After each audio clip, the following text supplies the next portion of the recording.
Assalamualaikum, selamat sore Sobat Sentro. Jadi kali ini kita berada di kawasan Babat, Lamongan. Kegiatan kita hari ini adalah mengikuti rutinitas Om Ridwan. Jadi bisa kita lihat beliau sedang mengawasi Pak Tukang sedang mengerjakan. Ini Pak Tukangnya lagi ada. Iya. Jadi hari ini kita akan bertanya-tanya ini tentang kolam ini kenapa harus dibongkar dan ditambah sistem filter seperti ini. Selamat sore Om Ridwan. Selamat sore, selamat sore. Jadi ini kenapa Om Ridwan? Kenapa harus Ini sebenarnya dibongkar seperti ini? kolam ini sudah jadi, sudah running ya, udah beberapa bulan. Terus air yang diharapkan dia bisa jernih bagus, ternyata nggak bisa. Terus konsul sama saya survei ke sini, ternyata ini kolam kan 3x5, filternya lebarnya hanya 1x1, hanya berarti 10% nggak ada. istilahnya ini menambah Terus chamber ya ini ya. lahannya masih luas. Terus saya kasih saran gimana kalau nambah filter luas saja biar sekalian kan bisa maksimal. Terus ownernya oke, ya kita bongkar total aja sekalian. Ya buatkan filter, bukan bongkar kolamnya. Kolamnya tetap apa adanya seperti ini. Kita nanti buatkan filter, ganti saluran PD-nya kita ganti, kita ngasih arus bawah, arus atasnya, karena selama ini hanya ada air mancur water wall aja. Jadi air yang di sini nggak terarah. Oke. Jadi kotoran itu ya mengendap seadanya seperti ini kan. Oke, jadi kita akan kupas tentang sistem filternya yang nanti akan Ini diaplikasikan baru di sini. berjalan 1 minggu ini. Ini Proses tukangnya pengerjaannya tukang profesional ini. Jadi Pak Dul dari Lamongan. Oke. Por. Oke, saya tak lewat sana. Nah, jadi ini chamber pertama. Dul, ini kameranya Pak Dul, kameranya Pak Dul. Chamber pertama sini. Bukan, pertama sana. Pertama sana. Nah, pertama sana. Air masuk 1, sana. 2, 3, 4, 5. 5 ini pompa. Oh, sini pompa. Nah, ini backwash-nya. Backwash kita manfaatkan filter yang lama. Sini teman-teman. Karena ternyata sudah ada saluran pembuangannya juga ke selokan. Saluran keselokannya sudah ada ini. Jadi dari chamber pertama, Dari chamber pertama ini lalu 1, masuk sini pompa ya. ini pompa, ini chamber kedua, ketiga, keempat, kelima, 5 pompa. Nah, ini terhubung nanti ke selokan itu sudah ada. Tinggal nanti merapikan ini semua. Dan untuk skimmer yang dulunya di sini kita pindah ke sana nanti Pindah dibuatkan. di chamber pertama ya. Iya. Ya, ini susahnya ini buatkan BD lagi, ini harus pindah ikan. Sementara ikan belum kita pindah karena jumlahnya banyak. Kasihan juga nanti lama-lama di kolam terpal. Ini filternya sudah selesai semua, baru kita mau buka BD, baru kita pindah. Paling butuh waktu 3 sampai 1 minggu lah paling lama. Untuk saluran antar chamber ini pakai pipa ya, Om? Antar chamber kita pakai pipa 3 dim kali 3. 3 in kali 3. Nah, ini perlu kita bahas, Om, untuk kelebihan dan kekurangan saluran pakai pipa ini. Antar chamber pakai pipa sama double din. Sama double wall itu ya. Ya. Double din ya.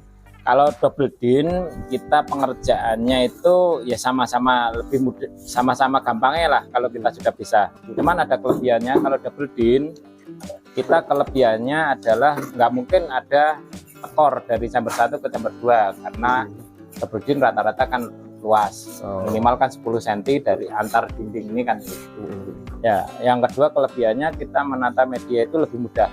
Kalau yang Karena nggak ada gangguan kan, rata flat. Kita mau menata bentuk kotak, bentuk apa bisa. Nah, kelebihannya itu. Kekurangannya ketika kita mau nguras filter 1, volume filter 2 juga ikut 3, 4, 5 akan ikut turun sesuai dengan level double din tadi. Kita nggak bisa menutupnya. Tapi kelebihannya kalau pakai pipa, kalau kita mau nguras filter 1, filter 2 antar penghubungnya kita tutup pakai open, airnya akan tetap. Kelebihannya seperti itu. Kekurangannya kita akan nata akan agak susah karena terganggu. Ini nanti ada pipa naik L kan. ya? Nah, selevel air itu naik, itu kan kita ngisi media ini kan terganggu, volumenya kan terganggu di situ kan. Itu aja, kita pandai-pandai aja untuk atur ini kan. Di media Ya, agak kurang rapat ya kalau terganggu pipa yang naik ke Nah. atas itu. itu aja. Kalau kan media kan pakai jaring bekas, jaring nelayan itu kan berarti kan kita nanti bisa kita rapatkan. Cuman kalau batu-batu kadang agak susah. Ya, masih kalau ada nggak kita rongga urai, itu, ya. Biasanya kita urai biasanya untuk yang bagian pipa-pipa. Nah, ini saluran backwash-nya satu-satu. Jadi Per kota ini ada per chamber ada backwash ya? saluran pembuangannya. Dan satu chamber satu jalur. Tidak 5 ini jadi satu, bukan. Jadi satu-satu. Jadi ada di saluran backwash itu ada 5 pipa. Karena untuk mengurasnya tidak sama ya waktunya. Kadang Iya. untuk chamber pertama mungkin lebih sering ya. Lebih sering 1-2 ini akan lebih sering karena 1-2 kan mekanik, 3-4 ini biologis. Nah, dan 5 itu air bersih, biasanya malah nggak akan kita kuras. Untuk jalur yang bawah pipa pakai ukuran berapa? Kita jalur bawah pipa pakai 2 in. 2 in ya. 2 in standarnya tetap AW lah ya. Ini AW Rucika, kita dalamnya pakai keningnya pakai Rucika. Mungkin ada contoh kening gini berpengaruh itu ketika kita nyopot.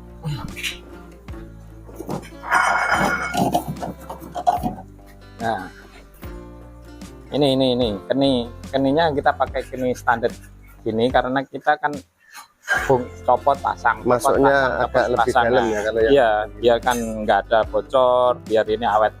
Kalau pakai kening yang tipis, takutnya kayak gini kita copot, kita sudah cor gini, ternyata pecah, nah malah sulit juga. Nanti ada kebocoran kan. Pakai yang tebel ya seperti ini. Makanya kalau buat kolam itu mahal ya karena ini mahal, barang-barangnya ini Benar, mahal. Ini dapat ini 10 mungkin. Ya betul. Nah itu pemborongnya disut ya. Pemborongnya disut.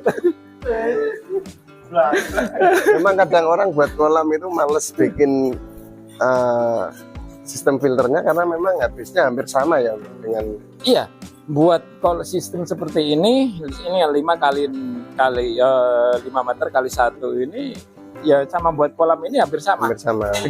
Dengan media yang ada itu hampir sama.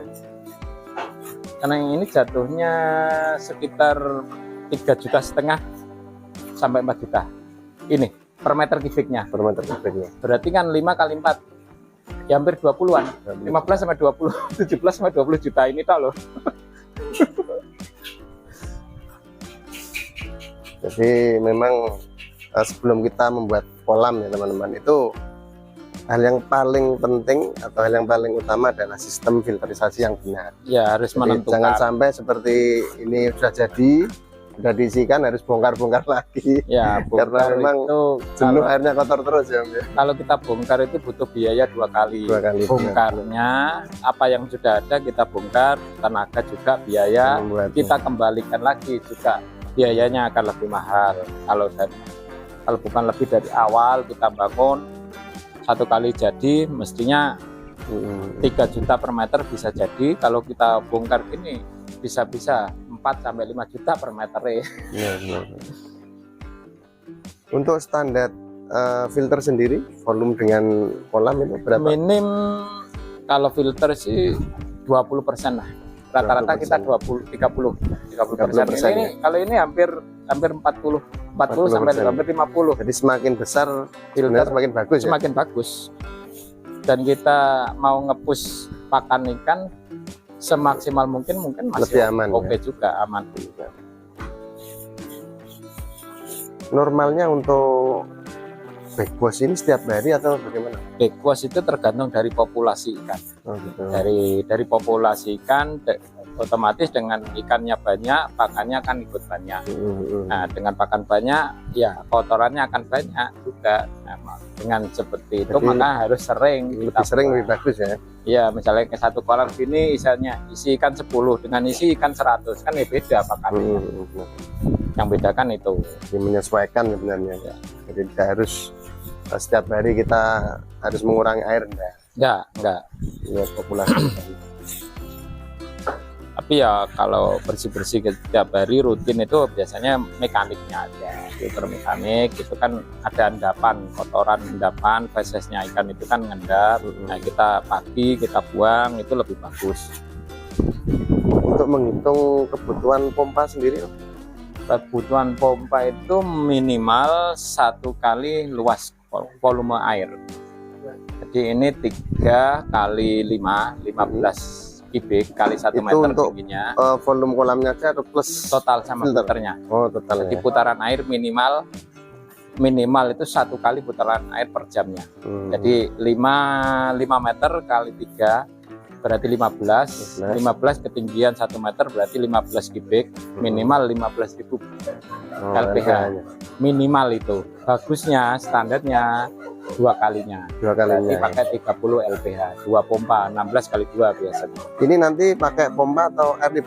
Rencana pakai, karena ini pakai pompa Pompa, semua. ya? Nah, karena ini apa ya, meneruskan apa yang ada, nggak ngerubah, kita hanya nambah pompa aja, nambah kapasitas pompa asli untuk water wall tetap kita jalankan, kita nambah nanti pompa untuk arus bawah sama arus atas saja. Oh, gitu. Untuk sistem penataan chamber, Om, ada bedanya enggak yang pakai pompa dengan yang air lift gitu sebenarnya? Nggak ada beda, nggak ada Cuma beda. pemipaan mungkin ya yang untuk Kalau untuk air lift sama untuk pompa itu nggak ada beda. Bedanya hanya di ketinggian air aja. Syaratnya air lift itu harus pakai ketinggian air. Misalnya kita pakai pipa PVC 2 in untuk air lift, nah 80 cm sudah cukup kita kedalaman chamber itu. Tetapi kita untuk pipanya kita pakai 4 in, kita kedalaman 80, air malah nggak bisa keluar. Oh gitu ya. Karena apa ya? Karena luas dari pendorongnya tadi nggak bisa mendorong. Kan? Pakai sistem angin tadi. Ya, misalnya kita mau pakai air lift pipa 4 in, ya minimal kedalaman kolam itu harus 2 meter. Kedalaman air ya, bukan dalam kolamnya, kedalaman air minimal 2 meter. Semakin panjang semakin bagus. Selama aeratornya kuat. Benar. Karena semakin dalam aerator itu kan semakin berat bekerjanya. Kan, gitu. Tergantung ini alatnya juga.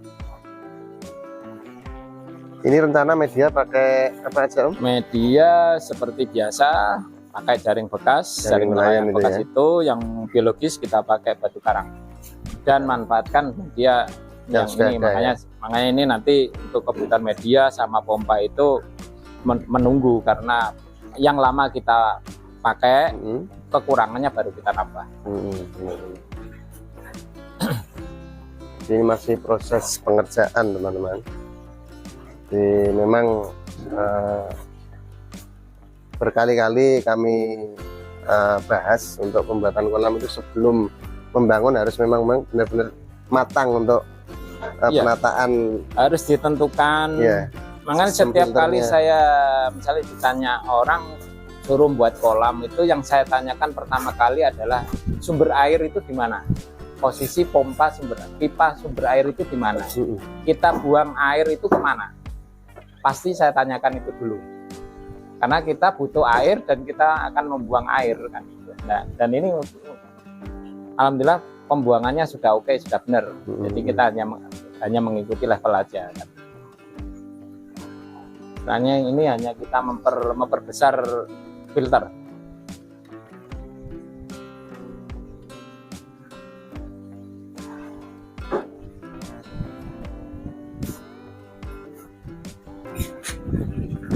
Kesehatan ikan juga tergantung dari sistem filter ya, Om? Iya, karena filter itulah yang akan merawat air kita. Nah, merawat ikan itu kalau saya sih istilahnya bukan merawat ikannya, tapi merawat air. Iya, merawat air, airlah yang akan merawat ikan tersebut. Nah, yang merawat air itu siapa? Sistem. Karena air itu ikan mengeluarkan kotoran berbentuk amonia, nitrat, nitrit itu ya. Yang menguraikan itu siapa? Ya sistem yang ada di filter ini kan, bakteri-bakteri yang ada di situ. Berarti ikan sering sakit, kadang mudah mati juga, itu sebenarnya sistem filter yang salah. Iya, dari sistem filter yang salah, mungkin masih ada kandungan nitritnya terlalu tinggi, dia jadi stres. Nah, stres yang berkelanjutan kan akan menjadikan ikan tersebut sakit kan. Jadi ini kebetulan memang ikannya masih diisi kecil-kecil teman-teman. Nah, ownernya tidak berani ngisi ikan yang gede karena dari awal tadi airnya kalau dipenuhi mungkin langsung keruh ya Om ya. Ya, Langsung keruh, hijau juga mungkin. karena ini nggak ada arus. Iya, nggak ada arus, nggak ada gerakan air. Nggak ada arus, nggak ada pergerakan Filternya air, juga jadi ada terbatas. endapan-endapan di bawah. Ikannya belum bisa menggerakkan kotoran, dia masih kecil.